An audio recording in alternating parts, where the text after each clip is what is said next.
Welcome to the channel. Today I'm going to show you how you can remove highlights in your PDFs on your MacBook. Alright, ladies and gentlemen, we got some highlights on a PDF. We want to remove them on our Mac. So first of all, you get a preview, which is a built-in solution. So this is quick and it is also free. So what you need to do is open your PDF in preview. You need to control click any highlighted text and select remove highlight from the menu.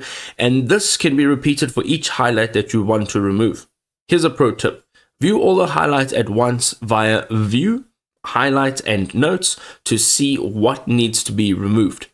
Then we've got the advanced tool. So this is a batch processing. You need to download UPDF, open your PDF, navigate to the comment tool, and then click highlight and press delete.